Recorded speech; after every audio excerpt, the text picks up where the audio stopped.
부채 지옥에서 벗어나는 현실적 방법. 안녕하세요. 오늘은 많은 분들의 마음을 무겁게 하는 주제, 바로 부채 문제에 대해 이야기해 보려고 합니다. 혹시 이런 생각들이 머릿속을 맴돌고 계신가요? 이자만 내도 벅찬데 언제 원금을 갚지?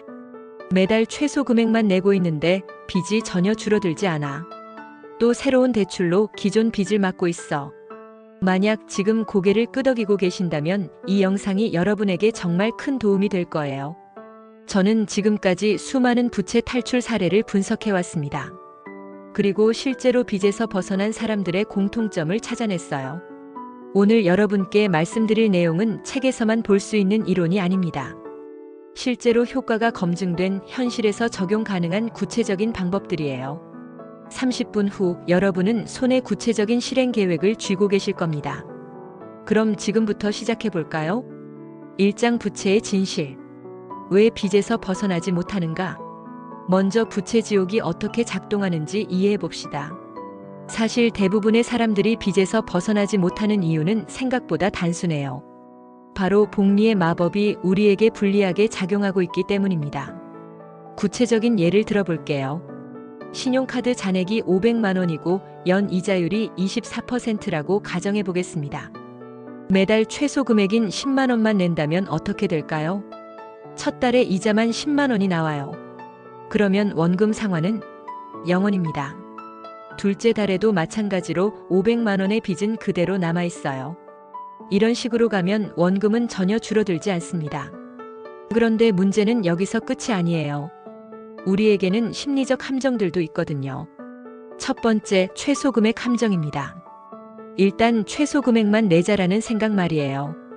두 번째, 새 빚으로 기존 빚을 갚는 임시 방편의 연속. 세 번째, 부채 망각. 정확한 부채 규모를 제대로 파악하지 않고 사는 것. 네 번째, 감정적 소비. 스트레스를 받으면 쇼핑으로 해소하려는 습성.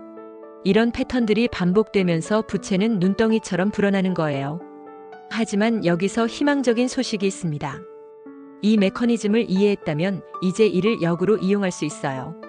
어떻게 하는지 지금부터 알아보겠습니다. 2장 부채 현황 파악.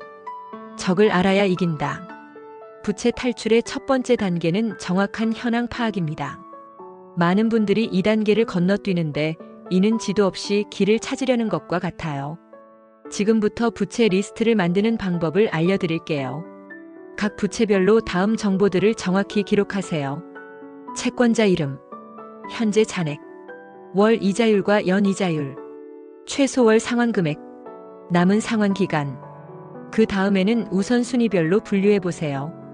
고금리 부채 연 20% 이상, 중금리 부채 연 10%에서 20% 사이, 저금리 부채 연 10% 미만, 그리고 담보대출인지 신용대출인지도 구분해 두세요. 실제 사례로 설명해 드릴게요. 김씨라는 분의 부채 현황을 봅시다. 신용카드 A 300만 원, 연 24%, 신용카드 B 200만 원, 연 26%, 개인대출 800만 원, 연 18%, 자동차 할부 600만 원, 연 12%, 총 부채가 1,900만 원이네요. 이 정보만 있어도 김 씨는 이제 구체적인 전략을 세울 수 있습니다. 그런데 여기서 중요한 건 숨겨진 부채들도 찾아내야 한다는 거예요. 놓치기 쉬운 부채들이 있거든요. 스마트폰이나 가전제품 할부금, 미납된 공과금, 친구나 가족에게 빌린 돈, 연체료와 지연손해금. 이 모든 것들을 합산해야 진짜 부채 규모가 나옵니다. 정확한 현황 파악이 끝났다면 이제 본격적인 전략을 세워볼까요? 3장 눈덩이 전략 vs 눈사태 전략.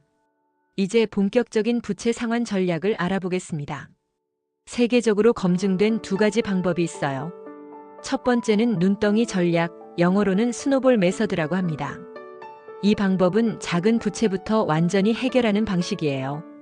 장점을 보면 빠른 성취감으로 동기부여가 되고 심리적 부담이 줄어들며 상환 경험을 차곡차곡 쌓을 수 있어요. 단점은 이자 비용이 더 많이 발생할 수 있다는 점입니다. 두 번째는 눈사태 전략 에벌렌치 메서드예요. 이건 고금리 부채부터 집중적으로 상환하는 방법입니다. 장점은 수학적으로 가장 효율적이고 전체 이자 비용을 최소화할 수 있으며 부채 감소 속도가 빠르다는 점이에요. 단점은 초기 동기부여가 어렵고 큰 부채가 먼저 있으면 성취감을 느끼기까지 시간이 오래 걸린다는 거예요. 3장 눈덩이 전략 vs 눈사태 전략. 이제 본격적인 부채 상환 전략을 알아보겠습니다. 세계적으로 검증된 두 가지 방법이 있어요. 첫 번째는 눈덩이 전략, 영어로는 스노볼 메서드라고 합니다. 이 방법은 작은 부채부터 완전히 해결하는 방식이에요. 장점을 보면 빠른 성취감으로 동기부여가 되고 심리적 부담이 줄어들며 상환 경험을 차곡차곡 쌓을 수 있어요. 단점은 이자 비용이 더 많이 발생할 수 있다는 점입니다. 두 번째는 눈사태 전략, 애벌렌치 메서드예요.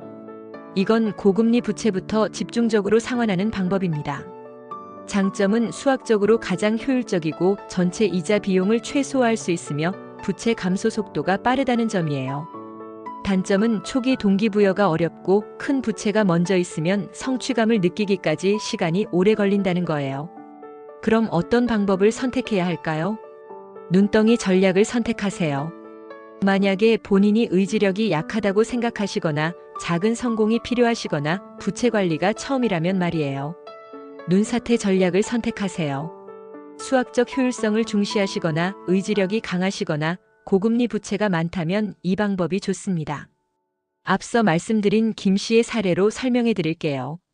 눈덩이 전략을 적용한다면 신용카드 B 200만 원을 먼저 완납하고 그 다음 신용카드 A 300만 원, 그 다음 자동차 할부 600만 원, 마지막에 개인 대출 800만 원 순서로 갚는 거예요.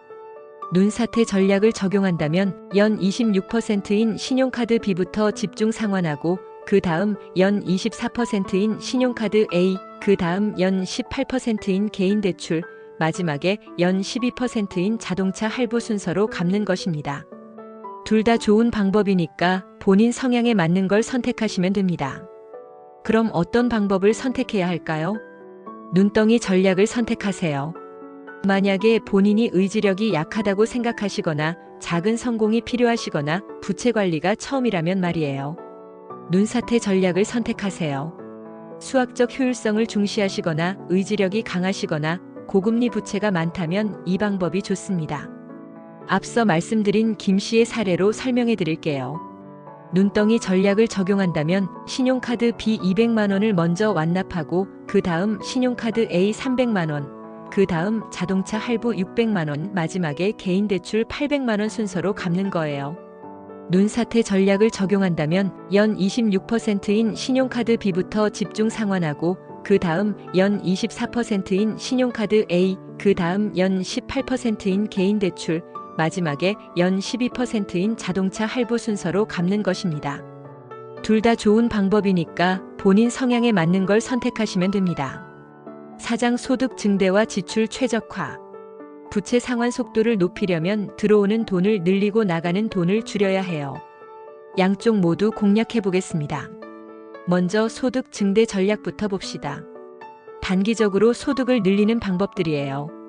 부업이나 알바 배달, 과외, 온라인 업무, 불용품 판매, 중고나라, 당근마켓 활용, 재능 판매 디자인, 번역, 상담 등, 임시 근무 일용직이나 프로젝트 참여.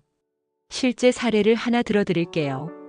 회사원 박 씨는 퇴근 후 2시간씩 배달 알바를 해서 월 80만 원 추가 소득을 올렸어요. 중장기적으로는 이런 방법들이 있습니다. 부업의 사업화, 투잡에서 전직으로의 계획, 자격증 취득 후 이직, 창업 준비. 이제 지출 최적화 전략을 봅시다. 먼저 필수와 선택을 구분해야 해요. 주거비는 전체 소득의 30% 이내로 맞추세요. 식비는 외식을 줄이고 집밥을, 배달보다는 직접 구매를. 교통비는 대중교통 이용하고 카시어링 활용. 통신비는 요금제를 재검토하고 결합상품을 활용하세요. 고정비 절감 방법들도 있어요. 보험 재설계 중복 보장 제거. 구독 서비스 정리 사용하지 않는 것들 해지. 각종 멤버십 정리. 대출 상품 재검토 더 낮은 금리로 전환. 실제 절약 사례를 보면 가족 통신비를 15만 원에서 8만 원으로 월 7만 원 절약. 보험료를 35만 원에서 22만 원으로 월 13만 원 절약. 외식비를 40만 원에서 15만 원으로 월 25만 원 절약. 총 월 45만 원을 절약했어요. 이는 연 540만 원을 부채 상환에 사용할 수 있다는 뜻입니다. 가계부 작성도 중요해요. 3-2-1 법칙을 기억하세요. 3일 동안 모든 지출을 기록하고 2주 동안 패턴을 분석한 후 한개월 예산을 수립하고 실행하는 거예요. 때로는 새로 돈을 벌거나 지출을 줄이는 것보다 기존 대출 조건을 개선하는 것만으로도 큰 효과를 얻을 수 있어요. 대출 통합, 일명 대환대출에 대해 알아봅시다. 장점은 금리 인하가 가능하고 관리가 편해지며 월 상환액 조정이 가능하다는 점이에요. 하지만 주의사항도 있어요. 총 상환액이 증가할 수 있고 신용등급에 영향을 줄 수 있으며 수수료 비용도 계산해 봐야 합니다. 금융기관과 협상하는 전략도 있어요. 협상을 준비할 때는 이런 것들이 필요해요. 상환 의지를 명확히 표현하기, 현실적인 상환 계획 제시하기, 소득 및 지출 내역 준비하기, 협상 가능한 조건들을 미리 파악하기, 협상할 수 있는 포인트들을 보면 금리 인하 요청, 상환 기간 연장, 연체이자 감면, 극한 상황에서는 원금 일부 탕감도 가능해요. 실제 협상 사례를 하나 들어드릴게요.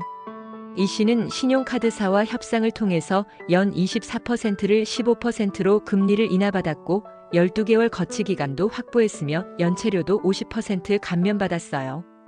결과적으로 월 상환액이 35만 원에서 22만 원으로 줄었습니다. 신용회복위원회도 활용할 수 있어요. 개인 워크아웃은 신용등급 6등급 이하, 총 부채액 15억 원 이하, 3개월 이상 연체 등의 조건이 있어요. 개인 회생은 정기소득이 있으면서 담보부채 10억 원, 무담보부채 5억 원 이하인 경우에 가능합니다. 파산은 정말 최후의 수단이에요. 향후 경제활동에 큰 제약이 따르거든요. 6장 재정습관 개선과 재발 방지. 부채에서 벗어나는 것도 중요하지만 다시 빚을 지지 않는 것이 더 중요해요. 긴급 자금부터 마련해 봅시다. 목표 금액은 월 생활비의 3개월에서 6개월분이에요. 단계별로 접근하세요. 먼저 한 개월분 긴급 자금을 단기 목표로 하고 3개월분으로 확장하는 것을 중기 목표로, 6개월분 완성을 단기 목표로 잡으세요. 소비 습관도 개선해야 해요. 24시간 규칙을 적용하세요. 비필수 구매는 24시간 후에 다시 생각해 보는 거예요. 가격 대비 가치 분석도 해보세요. 시간당 비용을 계산하고 사용 빈도를 예측하며 대안들을 비교 검토해 보는 거예요. 자동화 시스템을 구축하는 것도 중요합니다. 자동 저축부터 시작하세요. 급여일에 자동 이체를 설정하고 용도별로 통장을 분리하며 정기 적금을 활용하세요.